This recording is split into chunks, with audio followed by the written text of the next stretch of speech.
Chamo agora o Dr. Paulo Ângelo Lorandi, da Universidade Católica de Santos, para abordar o tema Gestão da transversalidade do ensino dos conteúdos de ética, deontologia e legislação sanitária no projeto pedagógico de curso. Bom dia a todos. Agradeço ao Conselho Regional de Farmácia do Estado do Paraná pelo convite, mais especificamente ao Dr. Zubioli por um convite pessoal e pela confiança no nosso trabalho, né? Então, a ideia é a gente fazer essa discussão aqui em termos da transversalidade.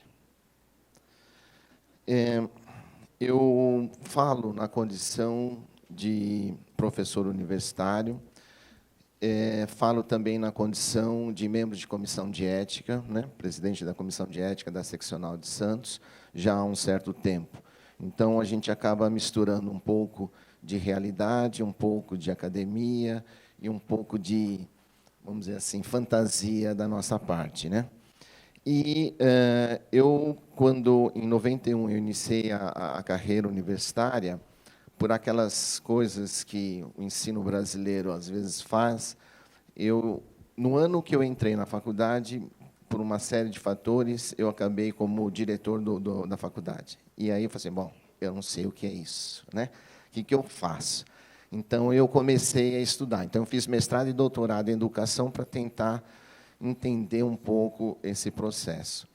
E quando você vai conversar com pedagogos ou você vai conversar com os profissionais que militam na área da educação, você vê um discurso e fala assim, mas o que eles estão falando? Não estou entendendo, né? E tudo é cidadania, tudo é, sabe, os conteúdos, eles são muito focados numa questão social, e você está preocupado com química, você está preocupado com questões bastante imediatas. Aí eu achei um autor que me tranquilizou. Ele falou o seguinte, conteúdos diferentes são estratégias diferentes, não dá para misturar. E ele, com isso, ele me aliviou, porque eu comecei a entender que nós temos modos diferenciados de abordar os conteúdos mais sociais, mais específicos. E ele fez uma classificação em 4 tipos. Os atitudinais, que demandam introjecção, ou seja, o aluno precisa incorporar aquilo que está sendo ministrado nos conteúdos atitudinais. Quando nós falamos em conceitos e princípios, eu preciso compreender, eu preciso rachar a cuca, como diz o povo, para poder entender aquilo. Precisa uma certa elaboração da ideia. Quando nós falamos dos factuais, e isso é muito forte na nossa área, né, são aqueles conteúdos objetivos. Desculpa. São conteúdos objetivos. Eu tenho que saber e tenho que saber. É nome de enzima, é reação, são regras que muitas vezes nós não podemos fugir daquilo. Então, a apresentação ela é muito específica. E nós também temos, dentro da nossa área, muito conteúdo que é procedimental, que aí você tem que experimentar, você vai para o laboratório, faz uma vez, faz 2, e assim por diante, né? Então, dentro do que nós estamos discutindo,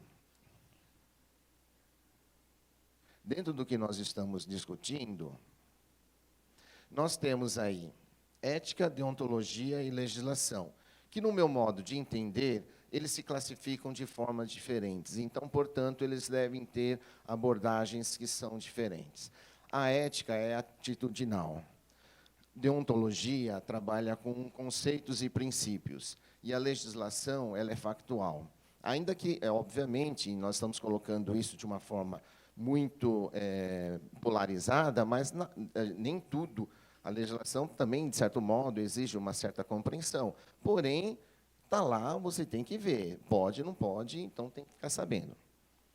Então, e assim, sempre que a gente fala em ética, existem vários autores, vários conceitos, né? Eu acho que é interessante a gente, quando nós falarmos a palavra ética, exatamente o que nós estamos falando. Então, a ética é o estudo do bem. A ética é aquela forma que eu estou analisando as situações e ela vai me definir por que tem que ser assim. Qual é o elemento universal que eu devo extrair daquela situação? Isso é ética. Enquanto que moral, aí nós trabalhamos com regras, nós trabalhamos com elementos mais fixos e que, obviamente, eles podem ser fruto, muitas vezes, de conceitos diferenciados, né? Todo mundo sabe que nem tudo que é moral necessariamente é ético, né? Mas é ética, então, nós estamos pensando na forma de investigação. Então, nós mudamos aqui. Então, em vez de nós falarmos em formação ética, nós falamos em dimensão ética da formação, né? Porque, assim, nós temos formação moral, e essa formação moral ela vem exatamente de uma discussão da dimensão ética. Então, a ética ela vai propiciar modos de criarmos, então, os valores que sejam compatíveis com um determinado grupo social ou, eventualmente, um determinado grupo profissional. Então, a ética ela não dá para ser... para o desenvolvimento de valores, ela não pode depender de apenas um professor. Pelo contrário, ela não depende somente do curso. Ela não depende somente mas ele depende da sociedade, da família e, obviamente, nós professores também. Nós não é uma questão de se eximir da responsabilidade, mas nós somos um dos agentes que vai, eventualmente, poder introjectar valores na mente daqueles alunos. Então, e a gente, muitas vezes, nós vamos encontrar com pessoas que já têm uma série de valores e, às vezes, esses valores podem ser contrários aos nossos. Então, nós não podemos nos sentir frustrados quando esses valores não passam a ser do acervo do nosso aluno. Porém, no nosso caso específico, essa dimensão ética ela vai propiciar a moral profissional. E aí nós temos uma responsabilidade, obviamente, maior em fazer essa discussão da moral profissional. Então, de que modo nós nos enxergamos como profissionais? E eu sempre digo, quando a gente fala, o farmacêutico, eu gosto de fazer a distinção desse farmacêutico. Existe o farmacêutico institucional, que é aquele farmacêutico que a sociedade conhece, que o conselho faz parte e cada um de nós também faz parte.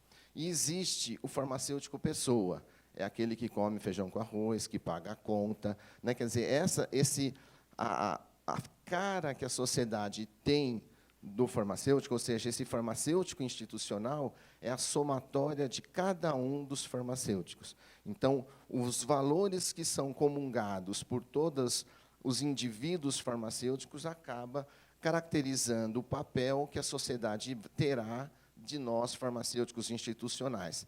Então, muitas vezes, a gente fala farmacêutico, mas nós nem sempre conseguimos falar do farmacêutico pessoa, porque esse sofre, esse tem os seus próprios valores.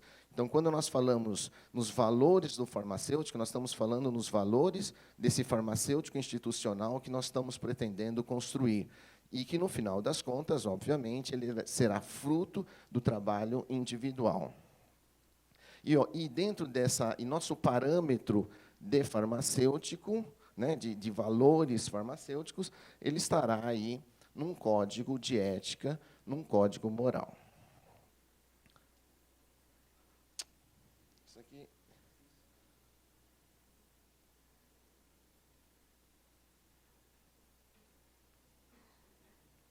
Dá para alguém mudar lá? Porque aqui não está...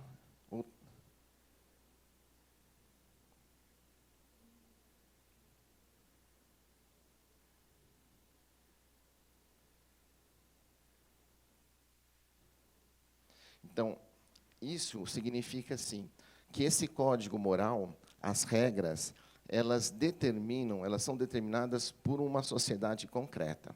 Então, é interessante, por exemplo, nós estarmos convivendo hoje com a questão da dimensão ética dos animais, né?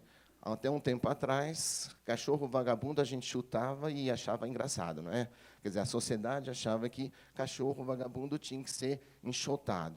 Hoje, os animais têm legislações, têm toda uma preocupação social no sentido da sua própria proteção. Por quê? Se desenvolveu o conceito de que aquele que pode mais precisa cuidar de quem pode menos. Então, essa dimensão é fruto de uma sociedade concreta. Então, a nova moral, por exemplo, em relação aos animais, ela é fruto do desenvolvimento de algo que aconteceu dentro da cabeça das pessoas.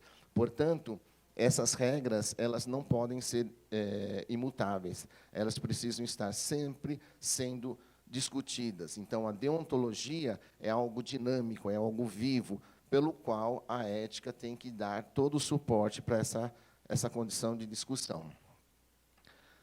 Então, se nós temos regras, as regras, de certo modo, elas precisam ser seguidas. Porém, quando nós fazemos o desenvolvimento da dimensão ética na formação, nós também estamos preocupados que esse indivíduo seja capaz de tomar decisões de per si. Porque a gente acredita que um código de ética ele não é necessariamente algo limitante. O código de ética é algo que nos permite vislumbrar futuros ainda não explorados. E, com isso, se eu tiver a condição, olha, aqui eu posso, aqui talvez, aqui não, mesmo que isso não esteja numa regra, a dimensão ética da formação também vai me permitir tomar decisões que necessariamente ainda não estejam definidas dentro de uma regra. E aí vem aquele conceito do legítimo e do legal. Muitas vezes nós somos ilegais, porém legítimos.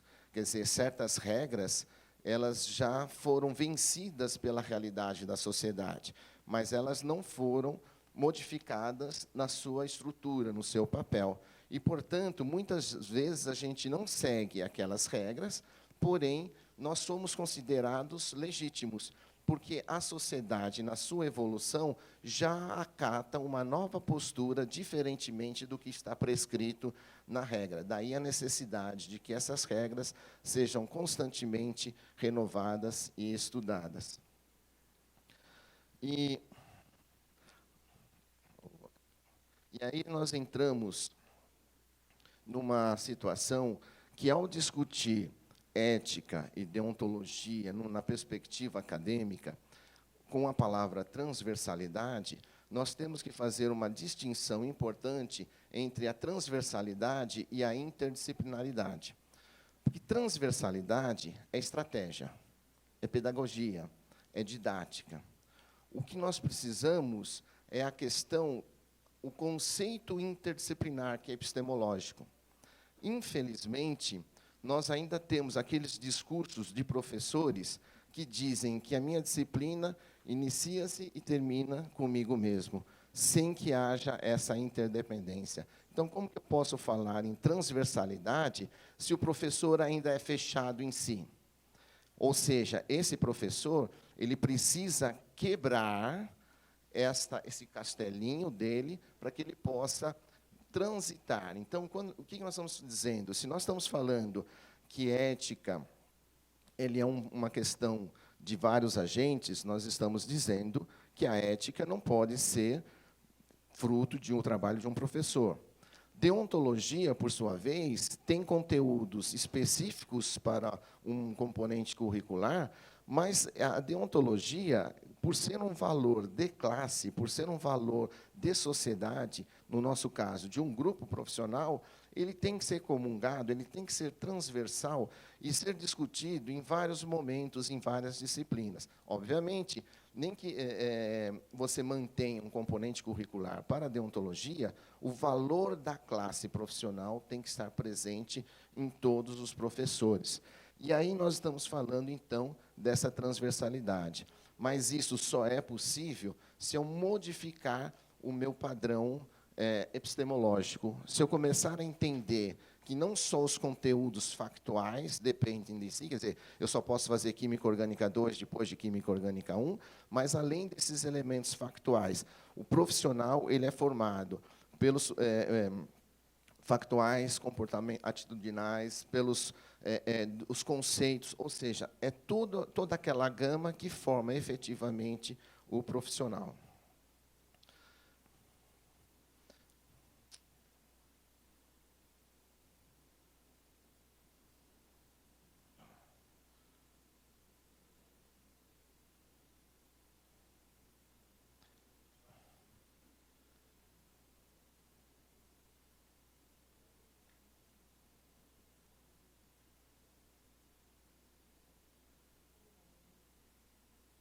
Bom, esse é o próximo. Então, é isso que eu estou dizendo. Então, que a deontologia ela tem que ser entendida então dentro da sua complexidade. Então, há de se ter um componente curricular responsável pela condução dos trabalhos, né?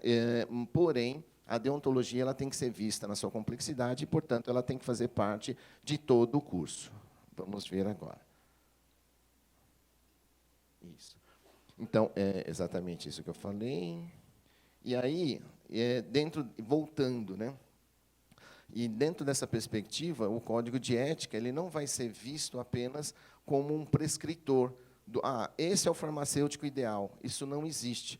Porém, o código de ética ele vai favorecer a discussão do mal, daquele farmacêutico que é ineficiente, daquele farmacêutico que não é competente, mas aquele farmacêutico que muitas vezes é inescrupuloso. Então, nós estamos falando dos dois tipos de mal e mal farmacêutico. Então, o código de ética ele tenta definir, olha, isso aqui não é bom. Agora, o que é bom, nós temos toda uma condição de explorar essa situação.